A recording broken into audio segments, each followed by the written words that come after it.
Hello and welcome to Mississippi Insight. I'm Byron Brown. Thank you for joining us.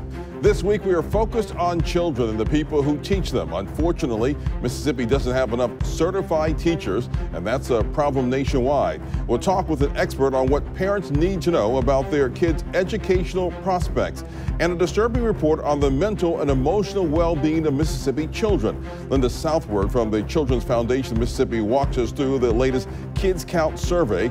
That's all ahead this Sunday on Mississippi Insight. But first, a recap on that developing story from late last week. A news investigation by MississippiToday.org now ties Governor Tate Reeves directly to the largest welfare scandal in state history.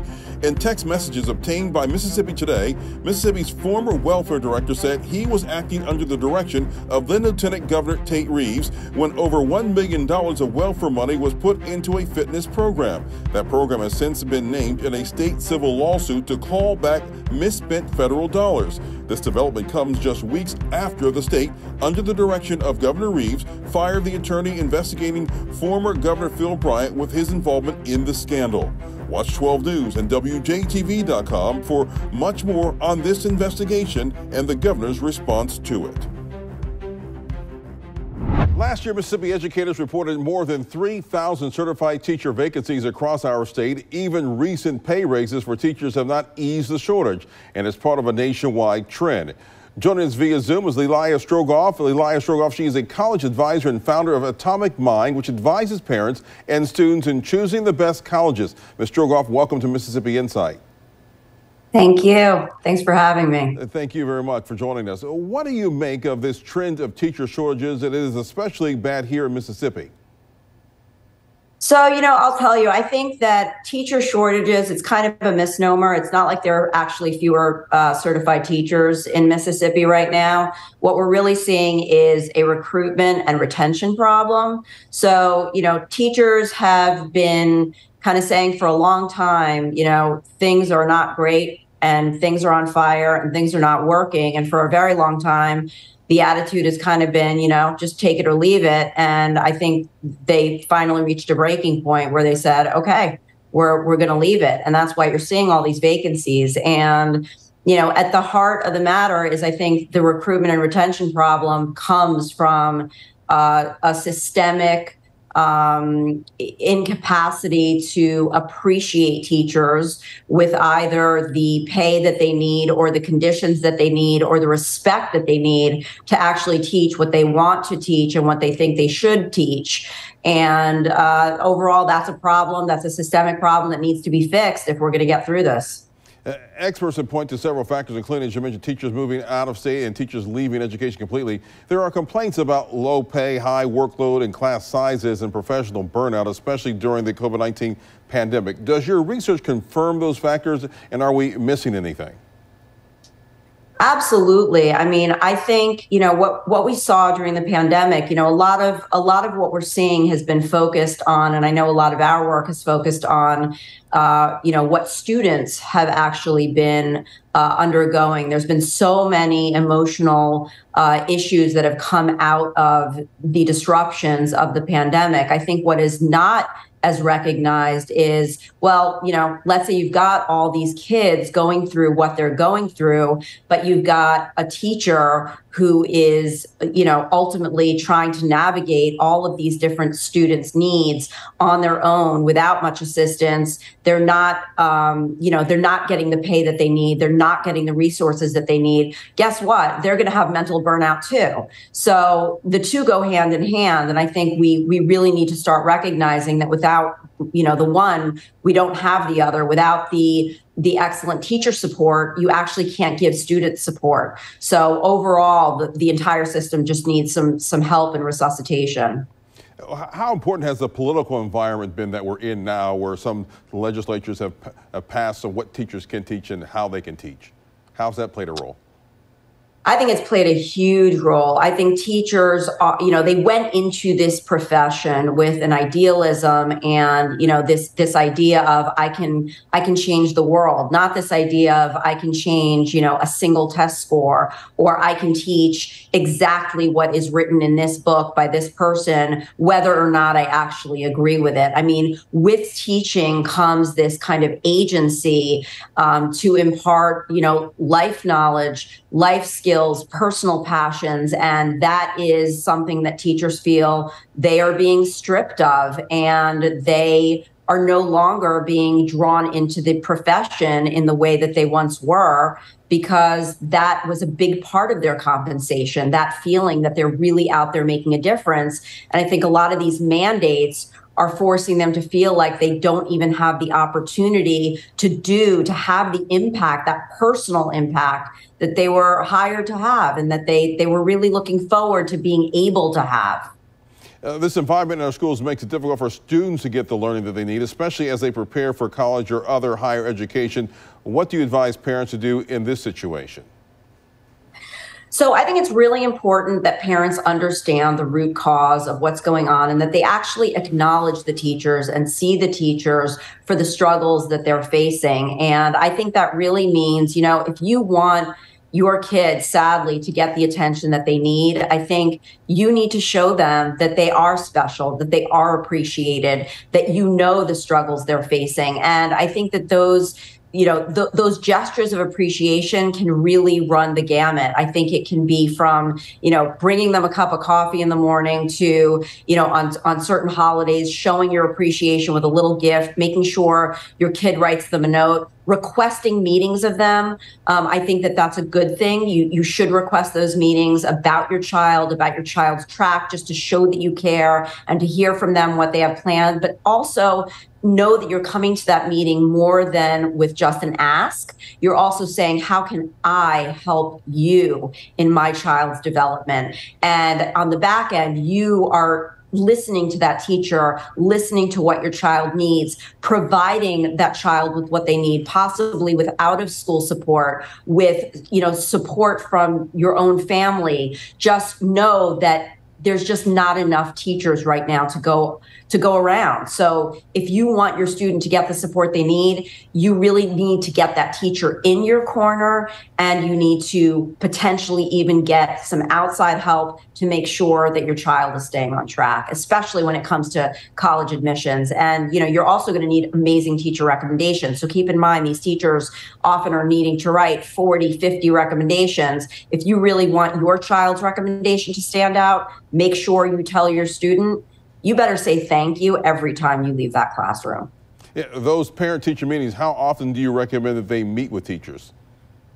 I think once every 3 months is about right. So if the school is not making those meetings happen, I would say make them happen on your own. I also think if some sort of intervention seems to be required, to, just take a moment. I think the key is always showing gratitude, appreciation, never feeling entitled, but just reaching out and saying, listen, I know this is a really busy time for you, but I'd really like to talk to you about some of the struggles, some of the needs that my son or my daughter is facing. And I'd love to get your input, your guidance, your perspective, because I know how valuable it is. You are with them in the classroom all day. So I think the key is, when you're making these requests, make sure they're filled with the gratitude that I think many teachers are feeling they're lacking these days, which is precisely why there is a quote unquote shortage. What sort of outside resources are available to families concerned about the quality of classroom education? Well, we at AtomicMind and many other companies out there offer, phenomenal tutoring, extra help outside of the classroom. If your kids need a math tutor, get one. If your kids need a verbal tutor, get one. If they need a standardized test prep person, get one. There are really people available across the affordability scale. And, both local and online. And as, Zoom has become so used these days, it makes life so much easier. You can get people really according to the needs and schedules of your child. It can be done late at night. It makes life a lot easier. And I think that extra bit of support, even if it's just an hour or two 2 a week can make truly all the difference if that mastery isn't being achieved in the timeline of the classroom, because there just isn't enough support and guidance and instruction to go around such a wide array of students. That one-on-one time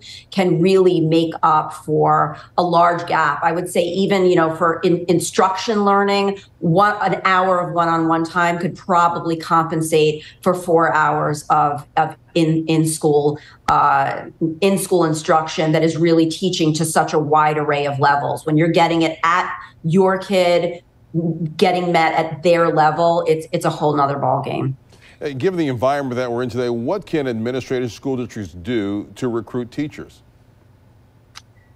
I think it comes down to, give them some flexibility in, maybe even hours of the day during which they can teach the things that they want to teach. Give teachers some agency. It really stems from the superintendent level to the principal level. I think it's a leadership issue. It's really a matter of giving teachers extra pay, money, even bonuses for students in classrooms that are clearly thriving. Make them feel recognized. Teachers need to feel recognized for what they're doing and what they're bringing to the classrooms. This is, heavy emotional lifting. Being a teacher is not easy, and I think teachers finally are feeling like, what? I need to be compensated for this in more ways than one. So I think we all need to rally around helping teachers get the compensation they need. And believe it or not, a lot of that appreciation, if they're not getting it on the school side, parents can band together and, come together and say, what? Why don't we all pitch in and get this teacher lunch, every other Friday? Let's just show our gratitude. I think that would go a really long way. Leelila Strugov with AtomicMind, thanks again for your insight this morning. Thank you for having me. All right, and we'll be right back.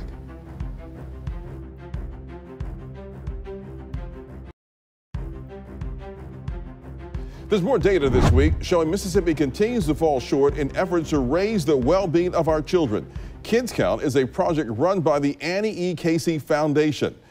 It uses 16 key indicators to evaluate the quality of life of children across the nation and in all 50 states. This year, Kids Count ranks Mississippi 48th in the nation. Only Louisiana and bottom-ranked New Mexico fared worse. Mental health is a point of concern in this report. 12 News' Brandon Raines talked about it with Linda Southward. She is the executive director of the Children's Foundation of Mississippi. In the Annie E. Casey Foundation National Kids Count report, each year they take a look at 4 domains. One is economic well-being, one is education, another one is health, and then the other one is family and community factors. And taking all those together, Mississippi ranked 48th this year. But among those 4 domains, there are 4 indicators on each one. So even though Mississippi is 48th near the bottom, we really did improve in 14 of the 16 indicators. When we look at the overall indicators by domain, education continues to be a bright spot. We're ranked 39th. And despite Mississippi's relatively low ranking, we rank among the highest over 10-year improvements. All right, Linda, this data is from 2020 as the COVID-19 pandemic was really in full swing. How big of a factor did the pandemic play on a child's mental health? Well, we know it played a huge factor because we know with these other areas that it did impact, for example, education, economic well-being. These and other obstacles can compound a child's anxiety and complicate what may already be emotionally charged processes of entering adolescence and figuring out what might be next after high school, for example. And even though these data are from 2020, it should be noted that from the CDC and the Census Bureau's household pulse survey, it's based upon a reporting of adults. And so the frequency and depression symptoms from that particular survey notes that more than 1/3 of Mississippi adults reported being anxious or depressed. And that particular finding is from June of this year, just a couple of months ago. Your group and the Annie E. Casey Foundation are actually calling on lawmakers to act and address mental health needs in the country and the state. What are some things that you would like to see done? Well, yes, as we were just saying, if we could have more providers who are trained in mental health to be where the children are, and as we're opening up schools across the state and across the country, to take a look at what your community school is like. Are there counselors there? Is the ratio there sufficient so that if a child is having a problem or a concern or a teacher within the school system, who might they go to, whether it's in the school system, or who might they go to within the community health system? So there certainly are ways that could be addressed from both a policy and a programmatic vantage point.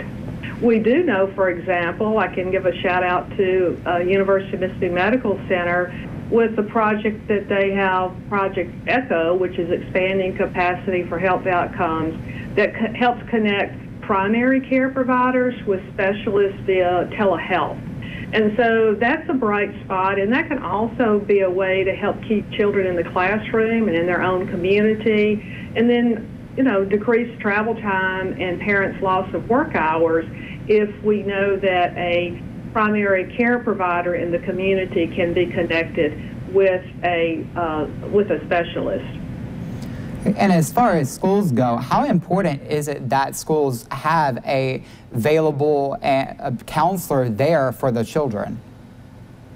Oh, I think it's extremely important because we know that mental health is just as important as physical health.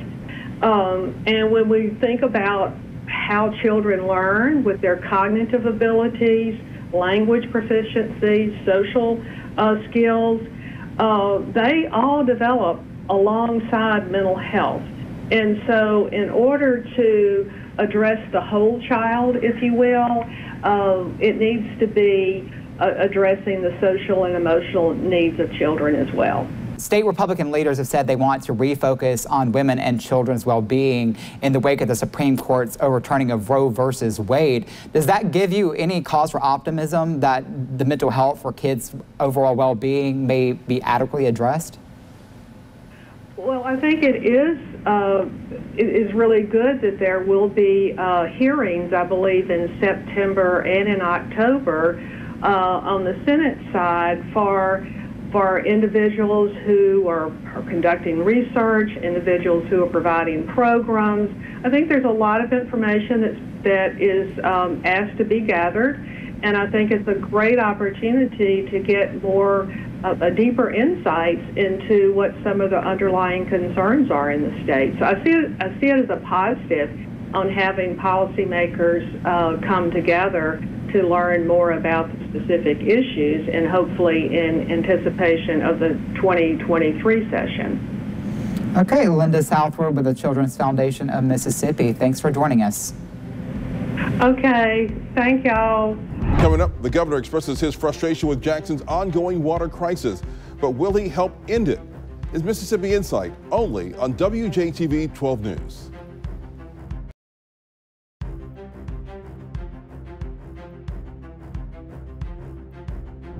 Mississippi's governor expressed his frustration last week with Jackson's water crisis. Governor Tate Reeves says that he will continue to push the city's leaders to find solutions. 12 News' Tao Ta has that. Long lines at the Jackson Central Fire Station as residents waited for their turn to get bottled water. Thousands of people in Jackson remain affected by a state-imposed boil water advisory that's stretching almost into its second week. It's unfortunate that this has gone on this long. Jackson Fire Chief Willie Owens commending his team of firefighters for their tremendous help as the capital city battles its ongoing water crisis. They haven't had any gripes or anything like that. They're just passionate about their jobs, and that's what they want to do, so I appreciate that. This is Patricia Hughes' second day getting her fair share of clean drinking water. I came yesterday and I come again today And I thank God in the city of Jackson for making sure the residents of Jackson are getting good, clean drinking water. The governor on Thursday expressed his own frustrations over Jackson's water issues. In the state of Mississippi, cities run their water departments. The state is not asked to fix the water system in Madison. They're not asked to fix the water system in Flowood. But I'm frustrated. I live in the city. I am frustrated just like everyone else is.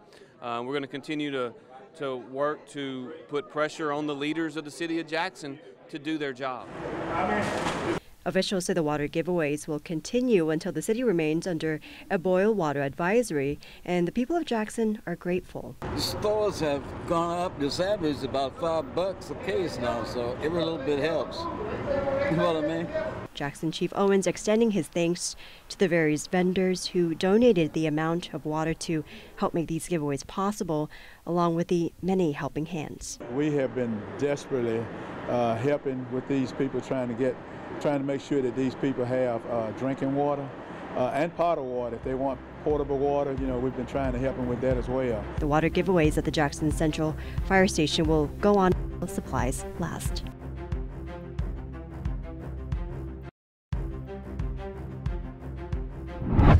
Big thanks to Linda Southward, Leelila Strugov, and 12 News' Brandon Rains for their help this week. We'll be back next weekend with more of the political and current affairs coverage that you demand. I'm Byron Brown. From all of us here at 12 News, make it a great weekend.